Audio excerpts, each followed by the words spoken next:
This is the first exoskeleton in history that actually augments human walking. We're beginning the age in which machines attached to our bodies will make us stronger and faster and more efficient. In 1982, both of my legs were amputated due to tissue damage from frostbite incurred during a mountain climbing accident. At that time, I didn't view my body as broken. I reasoned that a human being can never be broken. I'm part biological and part synthetic. The synthetic is completely upgradable. So every month I get an upgrade. In a sense, the artificial part of my body is immortal. In fact, it's beyond immortal, it's improving in time.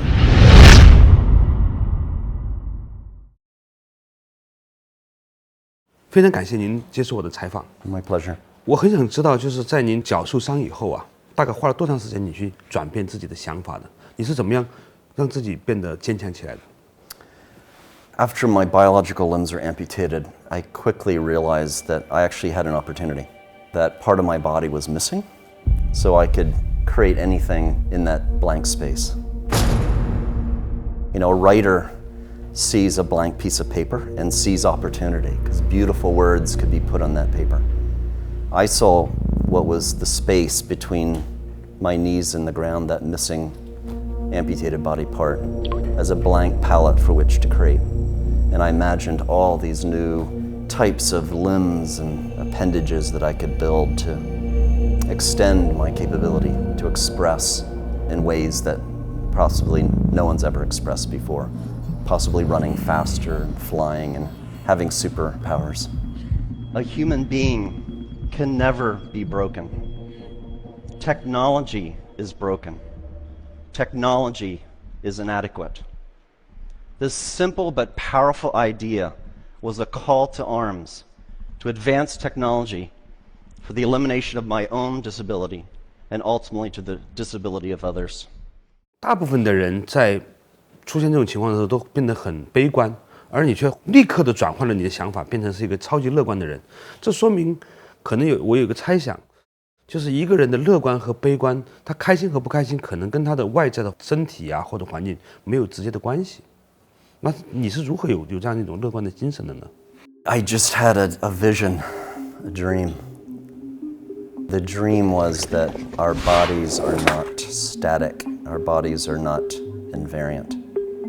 Through ideas, through imagination, using the vehicle of technology, we can transform our bodies, we can extend our bodies in time and follow this technological evolution that leads to a particular goal of human expression. I'm a hybrid. I'm part biological and part synthetic. The synthetic is completely upgradable. So every month I get an upgrade. So the artificial part of my body is getting better and better in time. And the biological part is aging and getting worse in time. Yeah. So in a sense, the artificial part of my body is immortal. In fact, it's beyond immortal, it's improving in time.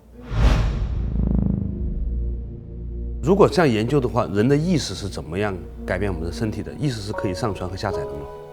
I do believe that we will produce human-like intelligence, and we'll be able to manipulate that intelligence, which includes creating a copy of that intelligence and other types of manipulations. I also believe that a lot of our bodies will become part synthetic, part tissue, because there's certain limitations of innate biological tissue that we can solve using synthetics. So I think in the future, limbs will be bionic. Limbs will most likely not be biological, because they'll simply be better. 您相信这个未来大部分的人都会像您这样的道路一样，变成是一个人和机器的混合体吗？ So it's completely common now for a person to choose to amputate a limb when that limb does not move or function in a normal way. So that happens all the time. And the reason they rationally make that decision is the bionic limb is superior to their biological limb that has some impairment. Mm-hmm. So when the bionic limb is better than the biological limb, in my opinion, it's completely rational to upgrade. We now live in what I call a cell and tissue-centric society.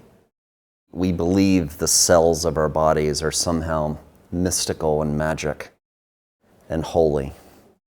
I think that will change. In the future, there'll be a shift in consciousness. When we realize what the body's made of makes no difference whatsoever. What matters is embedding human feeling and intelligence in whatever materials we choose. Can be biological materials, can be synthetic materials. So what matters is being human, which is feeling like a human, thinking like a human, moving like a human. It does not matter what we're made out of. 上帝关了一扇门之后，开启一扇窗。他是否认为，在他生命当中，就是因为他可能有这个使命要去做这个工作，所以上帝让他把他的脚弄断了。Well, a door was closed and many doors were open, not just one. Yes. Life is very, very strange. I don't eliminate the possibility that there's structure and meaning in life that could have resulted in me experiencing this injury, and so that I could have the vision and show the world that the body is transformable at will, transformable via technology. 所以从某种角度上来说，我甚至觉得你是比我们进化的更好的一种人。Thank you.